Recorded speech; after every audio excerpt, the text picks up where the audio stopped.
The South Atlantic, May 25, 1982.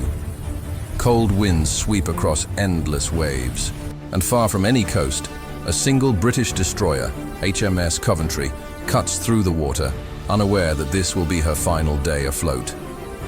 To most, the tragedy of the Coventry was a story of war, of bravery, and loss.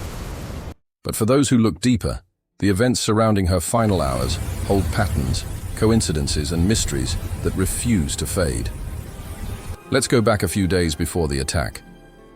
The Coventry, a state-of-the-art Type 42 destroyer, was a key part of Operation Corporate, Britain's mission to retake the Falkland Islands from Argentina. Her radar systems were among the best in the world, designed to detect threats from miles away. But on the morning of May 25th, something strange happened. Multiple crew members later recalled their radar screens filling with interference, static, ghost signals, echoes that made no sense. At first, they blamed Argentinian radar jamming, but when technicians checked the system, they couldn't find the source. No nearby aircraft, no ships within range, just an unexplained noise pulsing through their screens. Was it a technical glitch, or was something or someone interfering? For almost 20 minutes, the signals continued. Then they stopped, completely, and everything went silent. At the time, it was just a strange anomaly. But later, that silence would feel almost too perfect. Around noon, two pairs of Argentinian Skyhawk aircraft took off. Their mission, locate and destroy British warships operating near the islands. As the jets approached, British radars should have picked them up loud and clear. But again, HMS Coventry's radar reported intermittent blank spots, blips appearing and disappearing. One radar officer later described it as if the ocean itself was swallowing the signals. And here's where the mystery deepens. When the first wave of Argentine jets attacked, their bombs hit the Coventry, but didn't explode. Imagine the shock on both sides. The pilots thought they'd missed. The crew on the Coventry thought they were blessed by sheer luck. But when British engineers examined the bomb fragments later, something truly odd came to light. The bombs were fully functional. No safety pin issues, no fuse defects. They just didn't detonate. Was it a coincidence? A one-in-a-million fluke? Or was there some unknown electromagnetic interference in that specific region of the South Atlantic? What's even stranger is that this wasn't the first time. In multiple attacks that week, Argentine bombs had struck British ships but failed to explode. Even experts couldn't explain the repeating pattern. The official explanation was that the aircraft released the bombs from too low an altitude, preventing them from arming properly.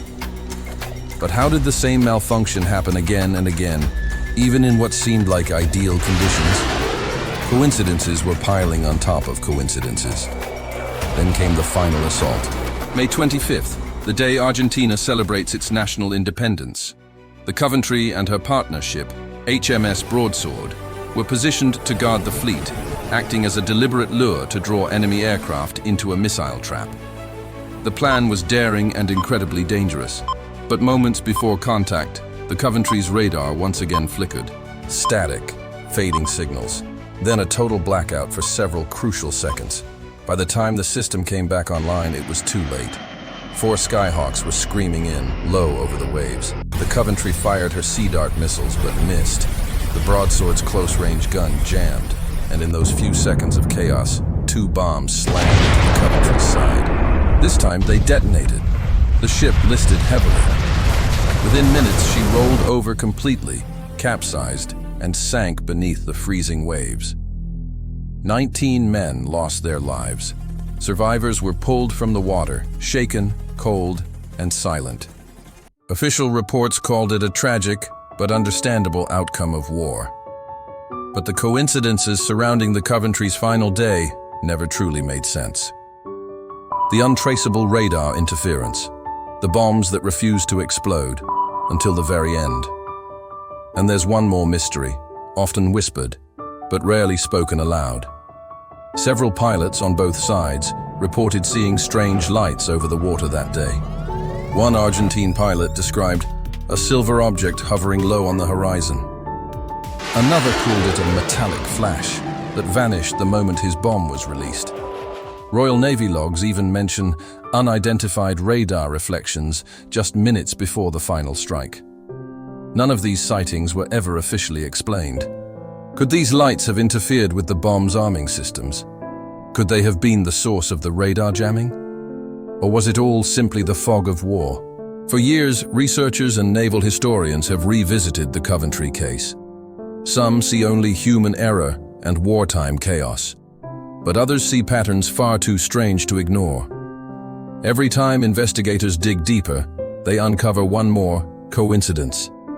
A missing radio transmission, a radar reading that shouldn't exist, an unexplained distortion in magnetic field data near the wreck site. Even satellite scans decades later have shown electronic anomalies around the coordinates where the Coventry rests. Coincidence? Again? Maybe it was all just luck. Bad luck for the men aboard, and good luck that more didn't die. Or maybe the South Atlantic holds something that science still doesn't understand. It's a region known for strange disappearances, electronic failures, and ghost signals, the same area some sailors quietly call the Atlantic Triangle. HMS Coventry still rests deep beneath those cold waters, a silent monument to courage and to mystery. And as sonar pings echo through her broken hull, one can't help but wonder, was her fate written by chance or shaped by something unseen? Some stories end with answers. This one ends with questions. Thanks for watching. If you found this story as fascinating as I did, make sure to like, subscribe, and hit that notification bell for more deep dives into the unknown.